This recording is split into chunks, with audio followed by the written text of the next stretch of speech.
Eva to Kapolei. It's one of the fastest growing areas in the state. Two candidates vying to represent the district in the State House make their pitch to voters. One is the incumbent, while the other is the challenger in this busy section of West Oahu. Plus, the race for Hawaii County Mayor is now down to two candidates, incumbent Mitch Roth and Kino Alameda. Their vision for the future of Hawaii Island. Tonight's live broadcast and live stream of Insights on PBS Hawaii start now.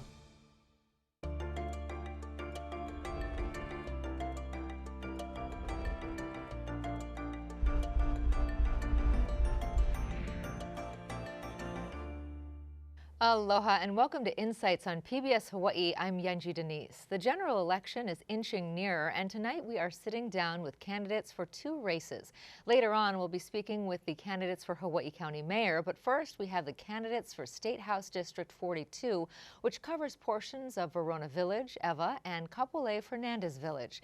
We look forward to your participation in tonight's show. You can call or email your questions, and you'll find a live stream of this program at pbshawaii.org and on the PBS Hawaii YouTube page. Now to our guests. Representative Diamond Garcia has represented the district since 2022. He was born and raised in West Oahu and is a graduate of Hawaiian Mission Academy. Prior to being elected, he served as Chief of Staff to Representative Gene Ward and chaired the Hawaii Republican Party.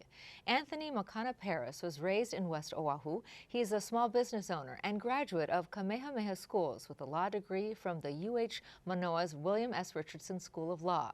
He currently serves as chair of the Makakilo Kapolei Honokai Hale Neighborhood Board. Welcome, both of you. Thank you for being here. Mahalo. Let's start with the personal and then get to the policies. Representative, we'll start with you. Sure. Why do you want to run for office this second time? Well, it's crucially important to continue having a loyal opposition here in Hawaii. We're a one-party state, and I always tell folks, no matter what party is in control, it's never good to have a one-party dominance in a state legislature. It's crucially important to have debate and dialogue, opposition, and that's what my caucus offers. We offer a loyal opposition, a different perspective, and quite frankly, one that represents the voices of our residents in Kapolei and Eva. Okay, and similar question for you. Why did you want to step in and raise your hand for this seat? Aloha pumeana kako. Ovao Anthony Makana Paris. So why am I running? It's because I was asked to run. My kupuna, my family, my friends, all of the organizations I work with in the Kapolei Makakilo Honokai Hale neighborhood area, they asked me to step up and to use the skills and talent that I have in order to represent our community. And why do you think that you in particular are the best person for this job? I am a wonderful candidate because of the fact that I'm seasoned. I'm going on 44 years. I actually saw the birth of the internet, and now we're dealing with AI issues where we're talking about deep fakes. I can reach to the kupuna and the elders and translate from them, sitting at their feet since I was a kid on West Oahu, and being able to then translate to the next generation, to the Opio, about why the values of Hawaii make sense, and then help them along and make sure that they understand each other as we forge a good path together. Representative, you talked about what you represent as a party, but what about you as a person? What are the skills that you bring to the table to represent the district? Well, the fact is I was born and raised on the west side of Oahu, Waipahu, the Waianae Coast, and so very familiar with the challenges facing many of us. I was born and raised in low-income housing programs, so I understand the struggle that so many local families go through. And what we need is somebody who actually understands what they're going through to fight for them in the legislature. We need people who's not afraid to speak up, to go against the grain, to hold leadership accountable, and that's what I offer. Since being elected 2 years ago, we've led a charge in the House to stand up against leadership, to offer different opinions, to offer different solutions to Hawaii's problems. And so we'll continue doing that. We referenced at the top of the show that this is one of the fastest, if not the fastest growing district in the state. What is a unique challenge you think that faces, what is the number one challenge you think that faces the district? Well, I think it's infrastructure. It's making sure that the adequate infrastructure is installed in our district, especially in the East Kapolei area. That's what's being built right now. Hawaiian Homelands is being built, affordable housing projects is being built with HHFDC. So making sure that they're building homes for local families first and foremost, and that they're not going to be occupied by mainland buyers, by out of state buyers, but that they are truly dedicated for local families. And how do you actually do that? I know that there were some efforts to try to limit who can purchase real estate, but those efforts were, dismissed by the Attorney General, saying that that's not necessarily legal to say, pertinent people of a certain state or a certain country can't purchase land here. Yeah. So how do you actually ensure that those homes or those properties do go to local families? So this past session, both myself and Senator Awah had introduced legislation to do just that, to limit the outside influences from coming in and purchasing property. I vehemently disagree with the AG on this. She says that it's not constitutional when the fact is 41 other states across our country have passed similar legislation prohibiting outside forces from owning and occupying their land. So it's possible. It just takes the will of the legislature to get it done. The representative mentioned infrastructure. What do you think is the most challenging issue facing the district? I think infrastructure is a key, but it really comes down to quality of life, because infrastructure in and of itself doesn't help anybody, especially if it's in the wrong places. It's making sure that our places of residence are places where you can live, work, and play, where kupuna can age into the community and stay there because they have ties to the community and be with keiki. So how are we creating spaces so that they can stay in these new condominium complexes and actually continue to hold the values for the community around us? Now, I might disagree a little with my colleague here who says that 41 other states already limit. The one sure way that is constitutional to make sure that we can have housing for Hawaii residents and locals is the Department of Hawaiian Homelands. It is the one legal way we can preference local families over any other because of the compact arrangement that was signed by Prince Jonokohiakalanianaola in 1921 with the U.S. Congress and enshrined in our Constitution. So the cornerstone of affordable housing for Hawaii is actually making sure that 28,000 wait lists goes away, because that's 28 more thousand people being on homelands frees up the inventory across the state. I want to ask a follow-up question that comes from Ken via email, and it is to this DHHL question. Do you approve of spending hundreds of millions of dollars of government money for programs that give benefits to only people of one particular race? Explain why, especially when there are people of other races who are perhaps more needy. Well, first off, that's a huge misconception. The Department of Hawaiian Homelands and the land actually belong to the beneficiaries, which are Native Hawaiians. It is theirs. It is ours. To say that the government is giving us anything, it is not. The government has been a poor trustee for many years. This last 2 sessions ago, they provided $600 million.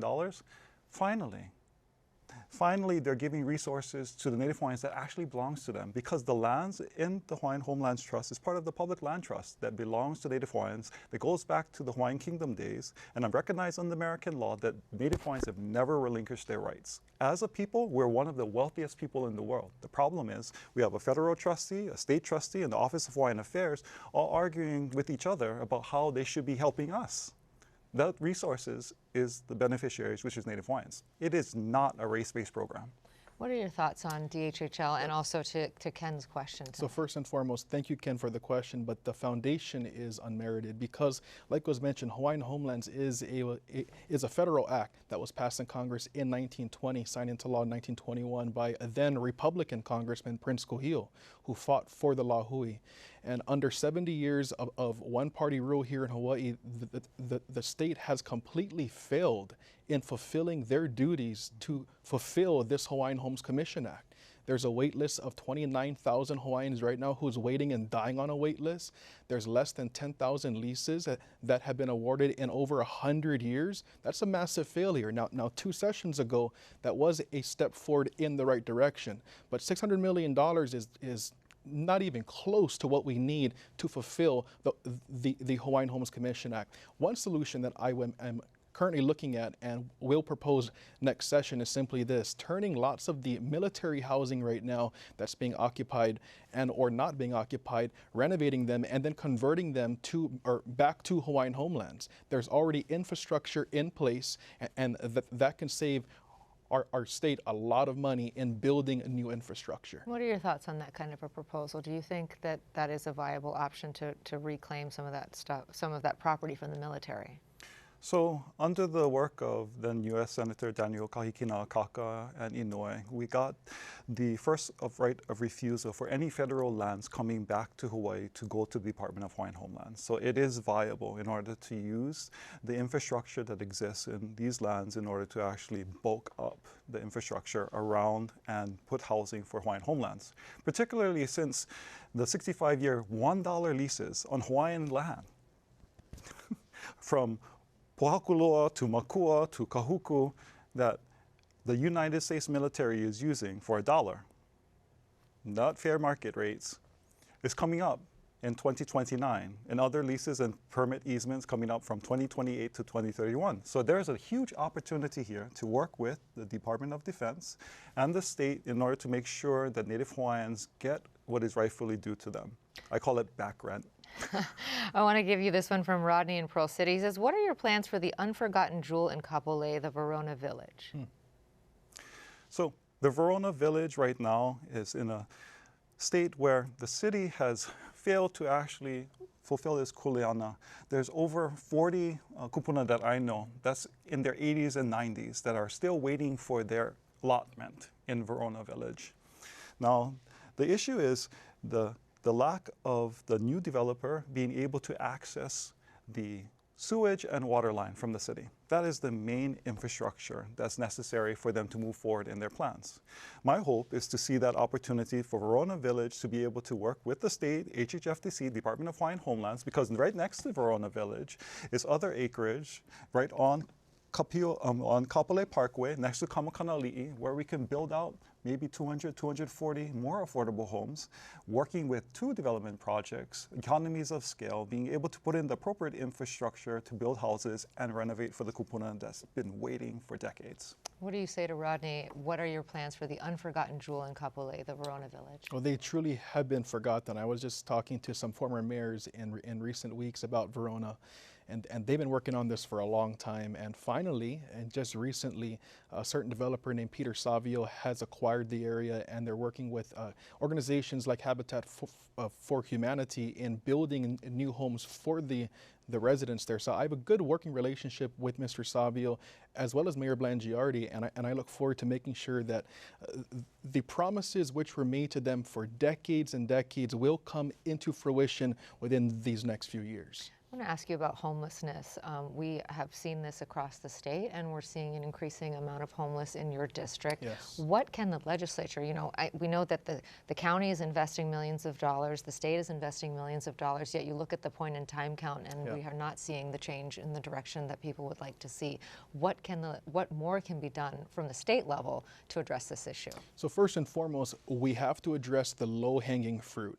The low-hanging fruit is homeless individuals who don't want to be homeless. They're there due to economic circumstances, whether it's they lost their job, they don't have the income, they couldn't pay their rent. We have to go after those low-hanging fruits, address them first, and help them first. The problem with homelessness, and there's a big uptick in this type of homelessness in Kapolei, is the drug addict homeless, mentally ill homeless, and they're currently affecting businesses in the area, schools in the areas. I had some residents complain that some of the homeless individuals were naked near a preschool center in the area. This is not good for our community, and for far too long, politicians and our leaders have enabled the situation. Stop enabling and actually address the root cause. A big issue also with homelessness is there's so many homeless out there that's not even from Hawaii. We have to send them back home to where they came from. We cannot take the burden and pay for medical, for food stamps, for welfare for them to be spent on drugs at the expense of our taxpayers. That has to stop. What do you think the state could do more that they're not doing now to address this issue? So one of the issues is what representatives said about sending them back home. So I do support a family reunification program where we can use governmental resources to actually ensure that there's someone in their home state, wherever they came from, that's willing and able to actually take them up. Now, having been houseless for a time, for about 2 years of my life, and understanding what goes on, like my heart goes out. And I was just hanging out with Arthur in our neighborhood park at Aeloa the other day, where Neighborhood Watch security members and I went up and talked story with him. And he was averse to actually getting any type of care. But when I was able to actually talk story with Arthur Moore, got to find out what happened with his situation. Got kicked out of his family house because he was LGBTQIA+. A local guy, disowned by his family, now out on the streets. So the question is, what do we do? How do we show compassion? How do we engage? I don't think that disruption of them is pono. I do think that we should actually have a housing first policy, because I understand when you put stable housing there, you can provide wraparound services elsewhere. But if you don't have a home to go to, all of those other things are band-aids when you're hemorrhaging out.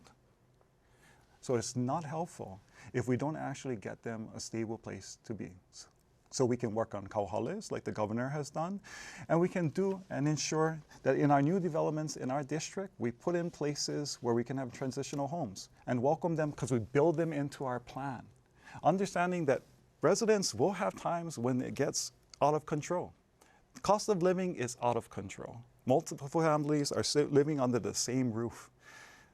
The fact that we have people in our midst around us that need help, we should do a good neighborly thing and help them out and give them a hand up. Yanji, just want to comment. 2 years ago, the governor campaigned, homelessness was his main issue.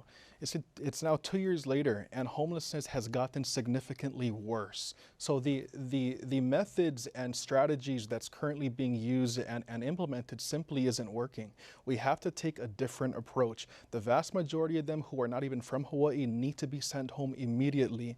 And also, when it comes to Native Hawaiians who are homeless, this is an area that Hawaiian Homelands can partner with other state agencies to address Hawaiians who are on the wait list, who are on the streets, and putting them into shelter immediately. You know, he brought up kauhale. Do you think that that is a good strategy? That is really the cornerstone of Governor Green's policy? It's a temporary fix. It's not the solution. It's a Band-Aid solution. We have to address the root cause. And the primary root of this cause of homelessness is Hawaii's outrageous cost of living.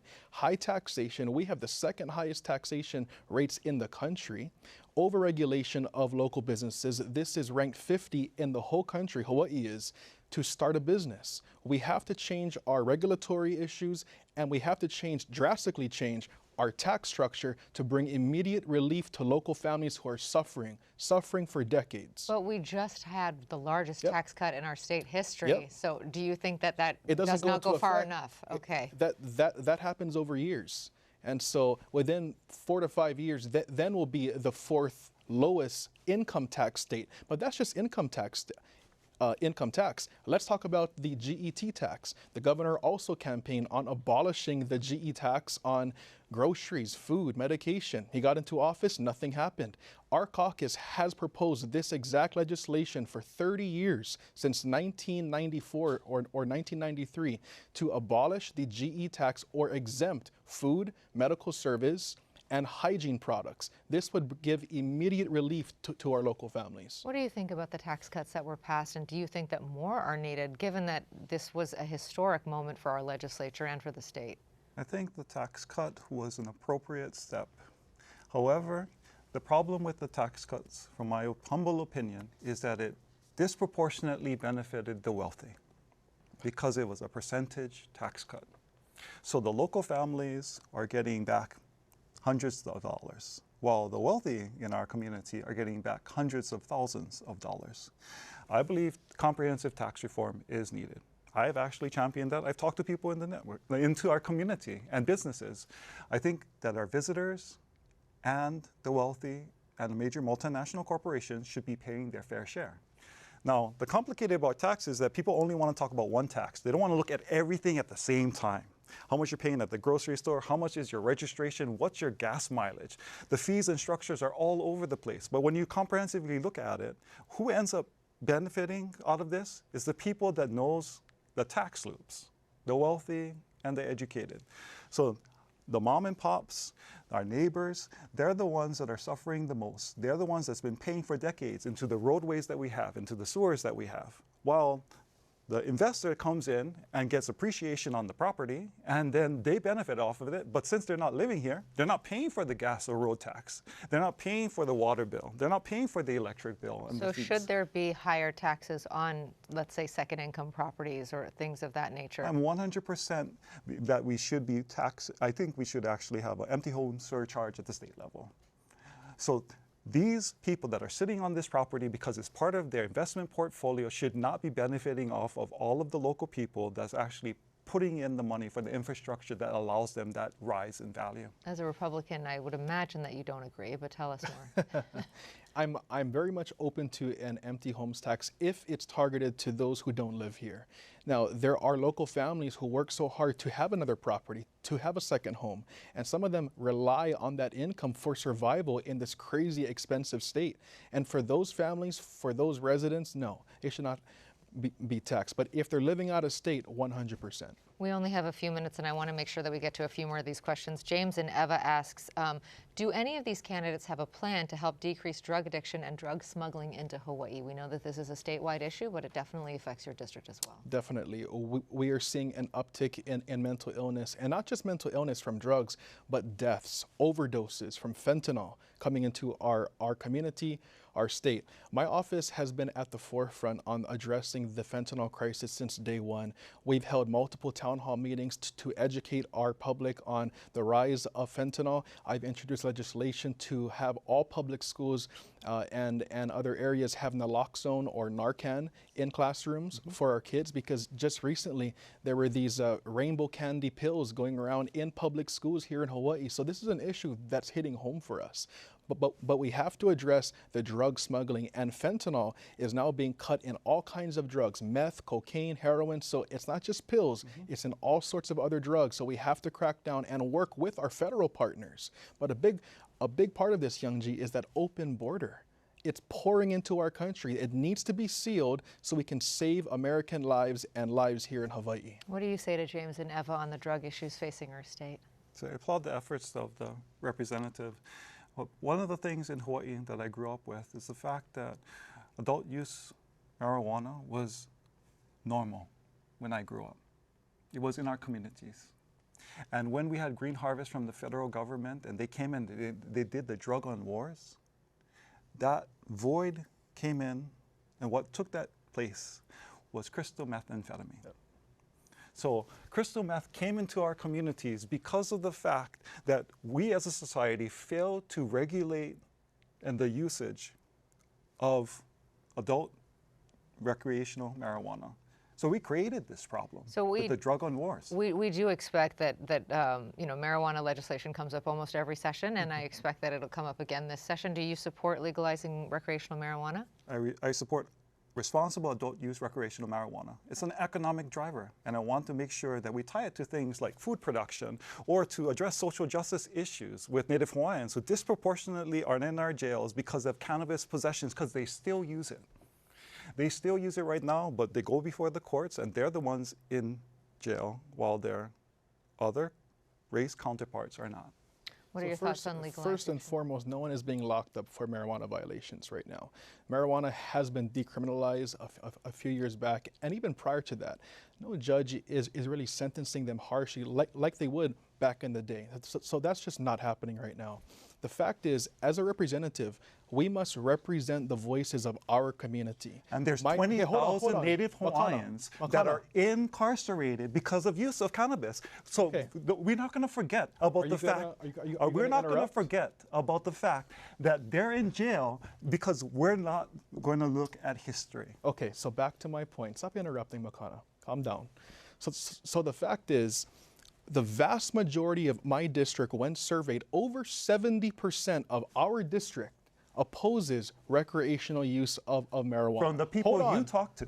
Makana. Well, we're almost out of time, so let's make this point quickly. First of all, be respectful, okay? The vast majority of our district opposes recreational marijuana. The vast That is a majority fact. that I've talked to want to make sure that we can actually survive here in Hawaii. We need youth economic drivers. We need to be able to actually explore gambling because of the fact that we have our kupuna that are flying to Vegas and Reno right now to spend their hard-earned dollars somewhere else, but they could be doing it on Hawaiian homelands right now to make sure that that list gets smaller. Okay, so first and foremost, economic driver, give me a break. $30 million is not an economic driver. $30 million in revenue at the expense of what? Hurting our families? No. Well, we see a We clear have the difference in drug opinion houses here. in our community right now. All of the negative effects that the drug of wars that people think are happening, it's already happening. Human trafficking is happening in our community. Drug houses are in our community. The drug uses is in our community. Chicken fighting is in our community. Talk to the people. And I think Makana. we're going to Talk have the to leave people. it there. We thank you, gentlemen, for being here. Half an hour is clearly not enough. We want to thank our guests for State House District 42. A fiery conversation tonight, Representative Diamond Garcia and Anthony Makana Paris. As we get ready for our next segment with the candidates for Hawaii County Mayor, here's a story from students at Hilo High School produced in partnership with our Hiki No program. Hidden in Hilo's backyard is the Wailuku River. This river holds many stories and tales that become part of Hawaiian culture, one of which is the mo'olelo of boiling pots. Here we are at Boiling Pots, or where the Battle of the Wailuku River took place. This story contains Hina, Maui, Pele, and the giant mo'o, or lizard, Kuna. So basically, Hina was living in the cave behind Rainbow Falls, and the mo'o, Kuna, came in and tried to take her over. So Hina asked her son, Maui, to get rid of the mo'o. So one way that Maui got rid of him was to ask Pele, Pele, let's throw some lava in the water and let's get him out. So that's kind of how the story of the Boiling Pots took place. The story of boiling pots carries a special meaning for our community and to Hilo High School. Miss Kristen Iona, a Hilo High School teacher, tells us the significance and the lesson that we can learn from the mo'olelo of boiling pots. Boiling Pots and Wailuku River and Mo'okuna is just one of the stories that's represented on our mural. We weave together lots of different peoples and characters and lessons. It just happened to be one of the lessons or one of the mo'olelo that we used in our mural.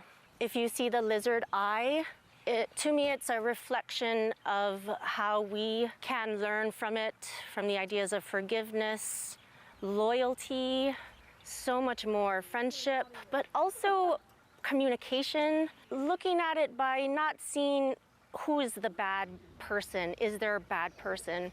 If we could see it from all sides of the story, we can learn from it. And I think that's a very important lesson for all of us.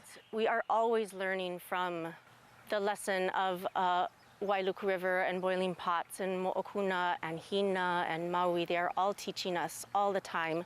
We have to just connect back to it and realize the story is there for us.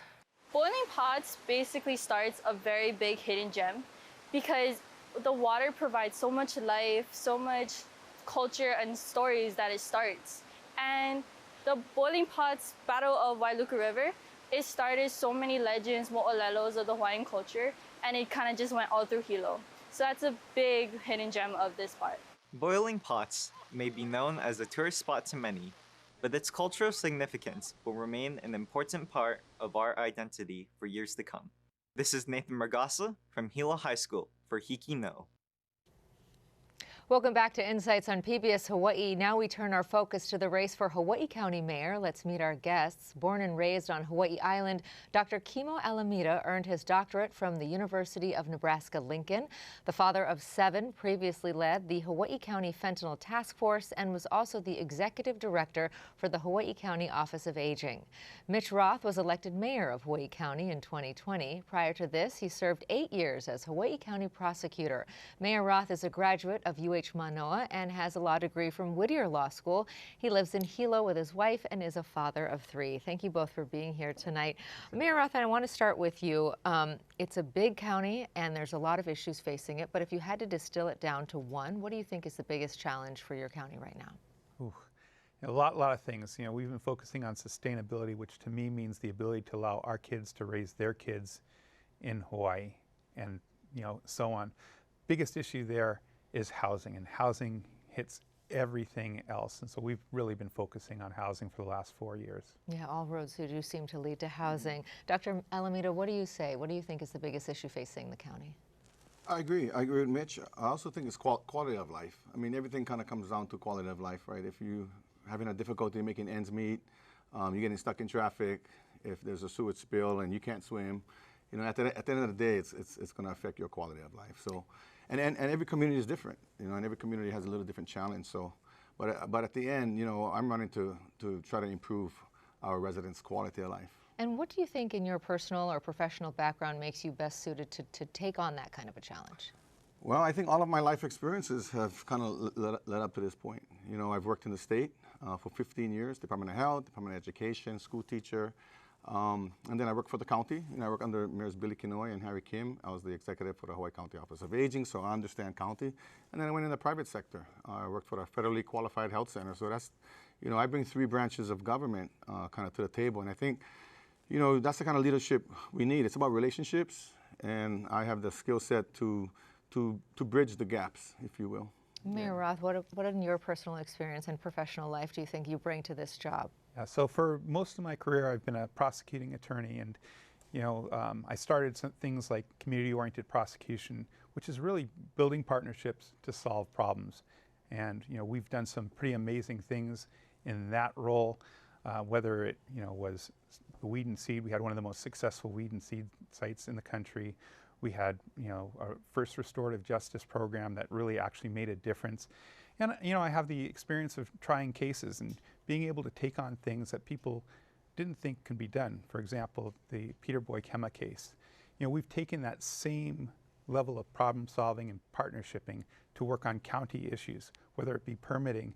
We've actually went from the worst in the country to the best in the state, and better than other places in the country as well, according to UHERO. We've taken the numbers of housing that were in our affordable housing pipeline, and we've went from about 1,400 to about 8,100. We've improved what we've taken care of on our infrastructure. We've doubled the amount of roads that we've done. We came in, there was a lot of problems, a lot of issues, and we've been solving those issues, and we continue to solve those issues. And when you look at what, a lot of the things that you laid out, one of the things you need is personnel, right? And when you talk about fighting crime, I had the opportunity to speak with the police chief not that long ago, and he said that he's done a lot to recruit more officers, but he's still falling short of what he actually needs. How do you recruit and retain more county workers in the police department and beyond, in the Department of Planning and all the areas that you're talking about? This is not a problem that's just stuck with Hawaii County. It's all over the state. People are fighting for jobs. All of our hotels on the Kona coast could take about 100 people and put them to work tomorrow. I just saw something in Hawaii Business Magazine where retailers, 61% of them said bringing people on. The good thing is we're seeing changes around the country. We're seeing changes in Hawaii County. We have been bringing on people. I think we went from about 200 to like 100 people. So people have been coming on. It's just something that happened after COVID. Not Hawaii County alone, every place has faced this problem. How do you think we recruit and retain more workers in the public sector in these very important areas? No, for sure. I mean, that's one area that we need improvement, right? I mean, let's just take wastewater, right? We don't have a wastewater chief. We don't have a wastewater deputy. We don't have a solid waste chief. This is why the county unions, the fire, police, UPW and HGA has endorsed our campaign because they're hurting. I mean, there's a lot of vacancies that this administration has struggled to fill. And when you struggle to fill those vacancies, you're going to have county workers working 2 or 3 positions. And so the burnout, I've talked to a few county workers because, we're colleagues, right? And they say, Kimo, we feel broken. We feel like the morale is down. So it's going to be hard to recruit because the island is a big island, but it's small, right? County used to be the employer of choice. I mean, when I was growing up, my dad said, hey, you got a job with the county, that's security, but it's not now. And our administration, I'd like to change that. And how would you do that? First, you gotta love on our employees. There's a lot of them, they just thankless kind of jobs they do. It's like parks and fields and gyms and, you know, janitors, and, you know, you got to love on them. You got to appreciate them. You got to, you know, and this administration has made it difficult for them to feel the love, especially around hazard pay. I want to give you an opportunity to respond. So yeah, there's a couple of things here. You know, I've personally written probably hundreds of handwritten cards thanking people. We started programs like He Mea Nui Oi, because you matter. We have hundreds of people from the public as well as from inner department recognizing people who have made a difference in our community. I see people all the time from the county, and they're always thanking me. And you know, we have great relationships. The issue is the hazard pay, and you know, that is something that is huge. We're talking about $70 million of taxpayer dollars to pay for all of the hazard pay. We have been working with the unions. We've actually made some very good offers, not having any counter offers. And so the employees don't know that. And that's kind of unfortunate. So some people, yes, they have some worries about, you know, where's our hazard pay? Most people, most private agencies, I don't know too many private agencies, any actually, that received hazard pay for COVID. The question that I have is, you know, $70 million, where does that money come from? What do we cut to get there? Right. Well, you know, it came from the federal government. So the question is, where is it? Right? Because I know I worked in the private sector.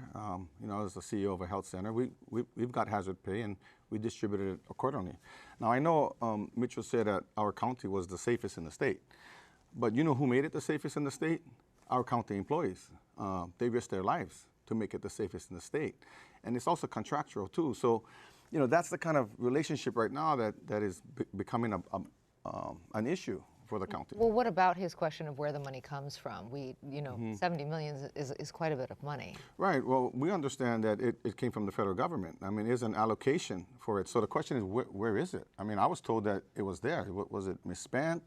So, you know, I hope somebody does a fact check on this, because there was nothing saying, you know, hazard pay, we're giving you $70 million in this. We had different options of ways to spend the money, and a lot of that money was allocated prior to our administration coming in as well.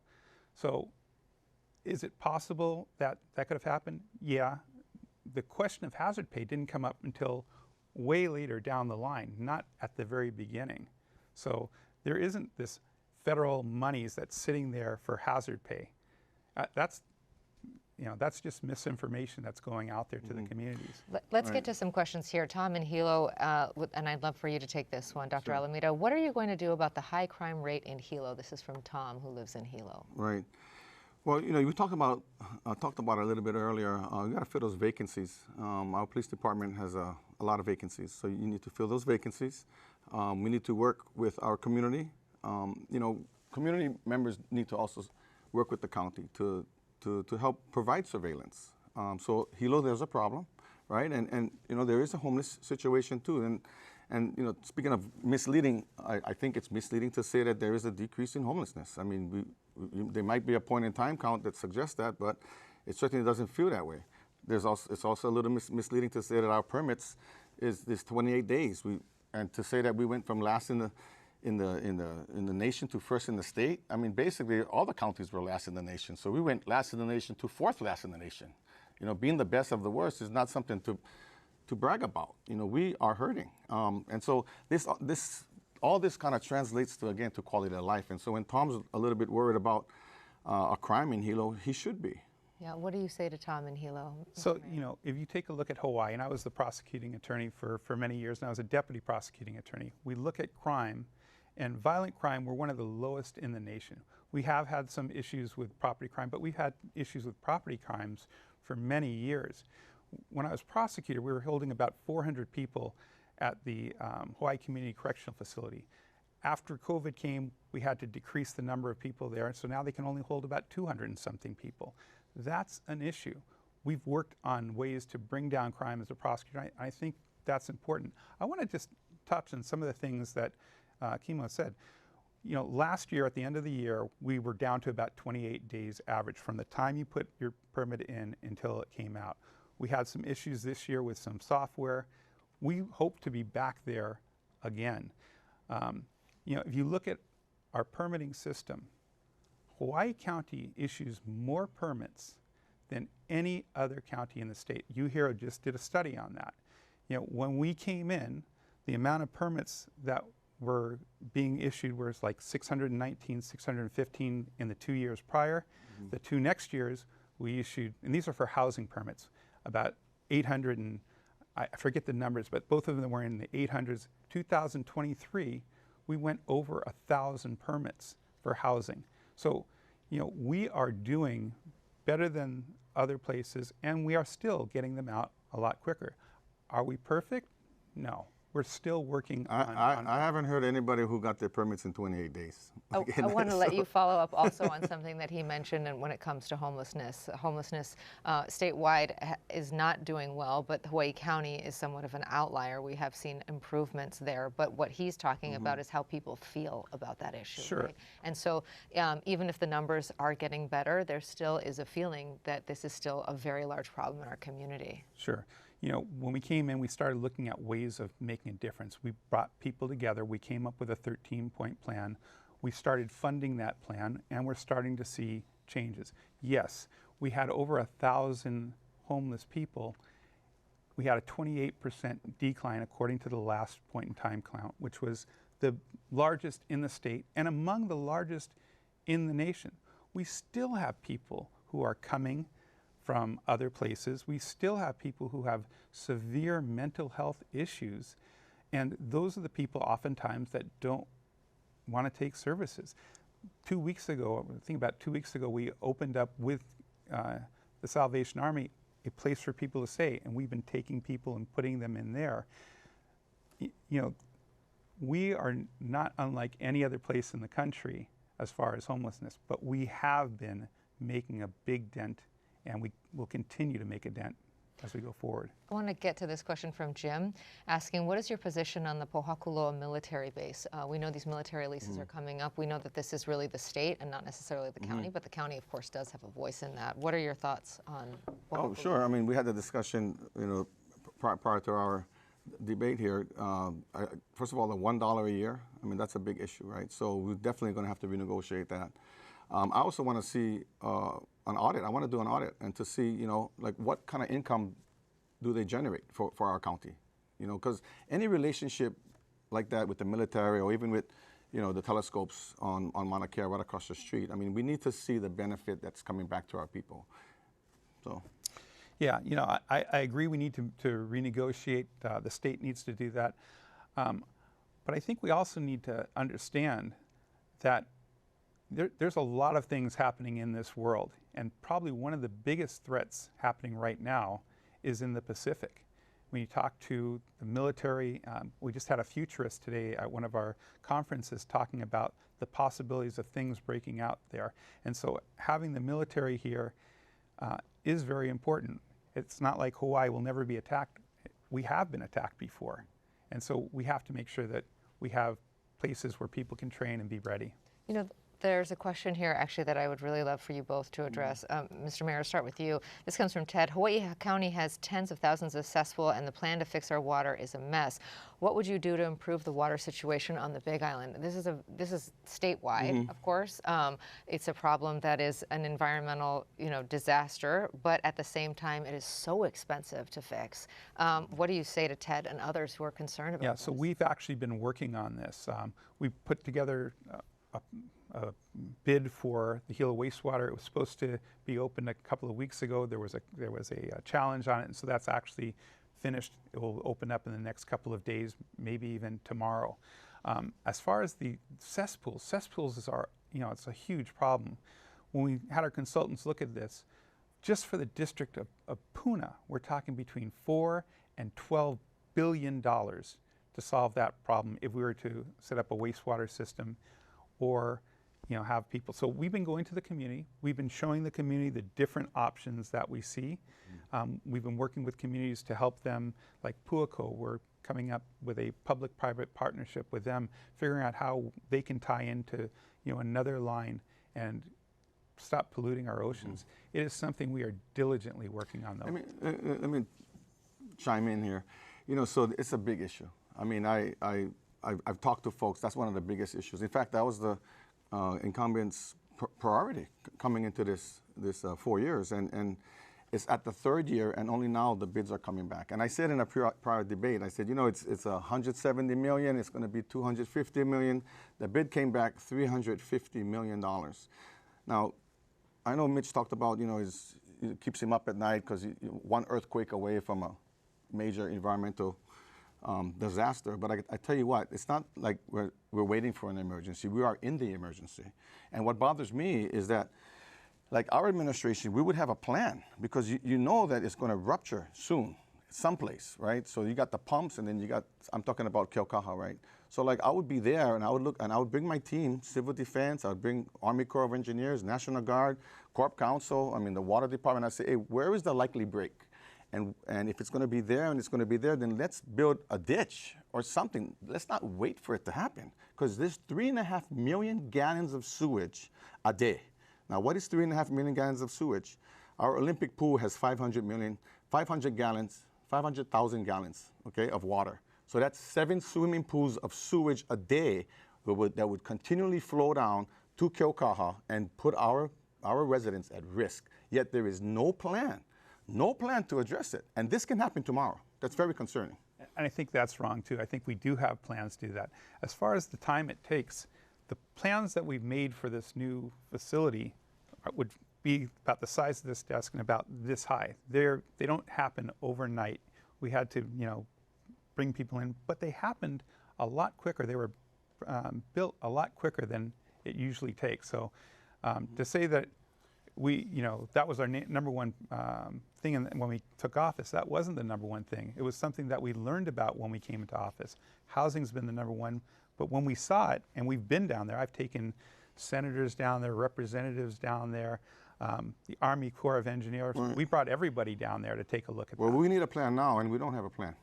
Because I know people close to the source, they're telling me, Kimo, it's going to be super bad. It's going to be the biggest environmental disaster that our island has ever faced. And that's what you have said. When I've interviewed you in the past, you have said that this is the one thing that right, keeps and so we should prepare for it. What are we waiting for? And we are. Where's the ditch? Where's the breams? Where's the containment? Where's the reservoirs? Where's the plan? You should communicate that to the public. We need to know. We're super concerned. I got family that lives there. What do you say to that? We have been working on this plan, and I'm not an engineer. I would answer some of these questions, but I don't know. I know that we do have a plan, though.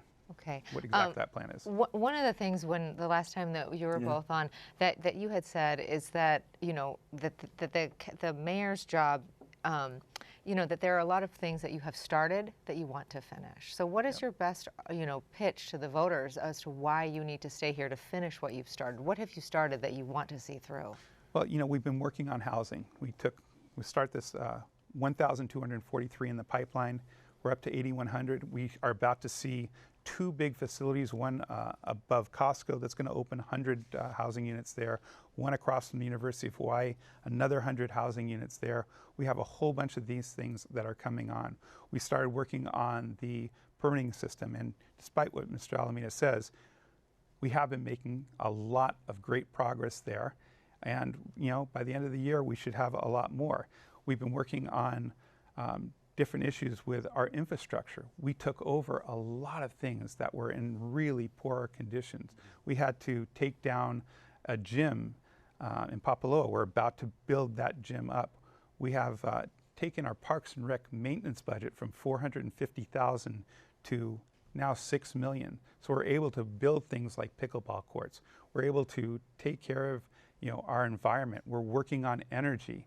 There's a whole bunch of things that we've now built the foundation, and things are in progress moving forward. Can I chime in real quick? That 8,100 homes, that's another thing that is misleading. That 8,100 homes in the pipeline, that, first of all, nobody knows how does a home get into a pipeline. Nobody knows if that pipeline will be finished within 4 years, right, within your term. Like I wouldn't put out 8,100 homes if I knew I couldn't finish it within my 4 years.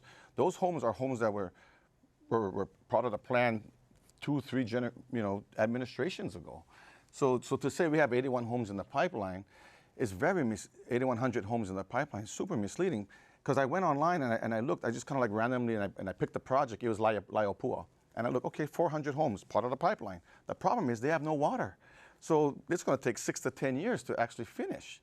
So when you tell people we have 8,100 homes in the pipeline, they're thinking that, oh, right on, it's going to happen. It's not going to happen. It's more of a pipe dream than a pipeline. What is the time frame for those numbers you outlined? Those are, well, projects take a while. So I can't tell you exactly how many projects which is happening, but we put them all online so people can take a look and see. You know, Mr. Alameda talks about how long it takes sometimes to get things through and puts it on the county. There's state issues dealing with Land Use Commission, dealing with Seaworm, dealing with SHPD. A lot of these projects are waiting for those approvals, and you know, sometimes it's water, sometimes you know, it's other things, but they're moving projects. Right. So I just would communicate that, Mitch, to the public so that people are aware that, you know, there's 8,100 homes that are in the pipeline. It's not going to happen in 4 years. It may not even happen in 8 years. You know, the 28 days that your permits, and now it's 42 days. You know, like we need to be more transparent, because the start date for the permits, it's not like when you bring it in. When you bring it in, it goes into a pool. Right now we have 3,000 permits in a pool. When it goes into intake, that's when it starts the date. So like those are the kind of information I think is misleading to the public. So that is very misleading as well. We don't have 3,000 in the pool in the intake, and I hope someone does a fact check on this. It's less than 1,000 that comes into that intake, and we do count from the day that it comes in. You know, we've had different metrics. Back in December, it was about 7 days in intake of last year. We're getting back to that. We had some issues. They're coming back. Again, and I hope that somebody does a fact check. Right. It's not matching the reality. We have under 5 minutes, and I want to try to get to a few more of these. And one of the changes that the police department made was to hand over animal control and to take it out of the police department. And there are two questions here about animal control. It says, Margie Ancona says, what about animal control? It's no control. Nonprofits are doing a lot of the spay and neuter with little cooperation. Suzanne in Ninole says, the situation in this county is horrific. Dogs and cats are running loose and starving. There are unsafe animals on the loose. Animal control is reportedly a joke. Vets are overbooked and emergency services don't exist. What do you say to these two callers? Prior to us taking office, Humane Society had the contract for animal control. They did not want the contract. The previous administration put another agency in there. We came in and it was really bad. We had to do something. So we took them out. We put the police in there for a stopgap. We tried to get another agency to take it. Wasn't working. We took it into the county. So we had to build everything again. When Humane Society left, they took our main shelter because it was their shelter. So we had to buy another shelter. That took a little bit of time. We've been hiring people. Animal control is getting better and better every day. We've actually been hiring people. This last week or so, we've actually had about 3 or 4 more people come in. So we're more than halfway staffed. As we get better staff, we'll have better services. We're also looking at a place for Waimea and Ka'u, so as far as shelters. No, I mean, it's a big problem. I get calls all the time about it, you know, and I'm not even in office. And so I'm just sharing them, you know, be patient. I talk to the hunters. I talk to the people who own cats, dogs, pigs, goats. They're all a problem right now. And that's why 64% of people on our island is last election voted for change. And right now, I'm the only change option available. And so what I hope the viewers are seeing, and the voters just know this, that I know you might be concerned, you know, is the Alameda administration the right kind of change? And let me just share, you know, as a psychologist, I can tell you that change can be unpredictable. It can be scary, right? Sometimes you just, at least with the current administration, you kind of know what you're gonna get, right? But so let me just share that our change is going to be healthy change. It's going to be energetic change. And it's going to be the change that we need to turn the pendulum, because we are not better off now than we were 4 years ago. And I'm just going to say we're much better off. All of our departments are in better place than we were. You know, you can take figures any way you want it. You can say 64%. You could say over 70% thought that chemo was not the change that they want. Every department we're doing better. You know, when you're looking at change, it can be positive or negative. What I haven't heard from anything on chemo's side, on housing, on these other big issues, what specifically they're going to do. And if people don't know what's going to happen, you know. Absolutely. And, you know, it's easy to criticize, but, you know, spending all the different monies that you don't have, making changes, You have to have specific plans. I want to direct everybody to my website. I have priorities, live, work, and play, and it's very detailed. And I also welcome everybody to call me or to contact me somehow, and I'll share with you those plans. We have just about a minute left, so I just want to give you both just a quick pitch. And obviously, you know, you made that argument for change, but what would you say to the folks who are on the fence right now? Yeah, give us a chance. I mean, just self-reflect, right? I mean, look outside. I mean, is it better? Do you feel like things are better now than they were 4 years ago or even 8 years ago? And I can tell you, born and raised there, I got family there, I go back generations, right? It is not better than it was. And we can be that change. And I just want to say, you know, give us a chance. Mr. Mayor, we'll give you the last word. We're having lots of things that are happening. A lot of progress is happening in our county as far as, you know, infrastructure and things like that. When you change, you stop that progress. We need to continue to do what we're doing to make sure that our kids can raise their kids and, you know, their kids can raise their kids on Hawaii Island. And we are making those changes to make that happen. And people can see it every day. They can see it on the roads. They can see it at the infrastructure. All different places they can see it right now. Okay, thank you both for being here. Mahalo for joining us tonight. We, of course, do thank our guests, the candidates for Hawaii County Mayor, Dr. Kimo Alameda and Mitch Roth. Next week on Insights, we will talk to two candidates for State House District 20, which covers parts of Kapuhulu through Kahala, and District 29, which covers Kalihi Valley and Kamehameha Heights. Please do join us then. I'm Yanji Denise for Insights on PBS Hawaii. Aloha.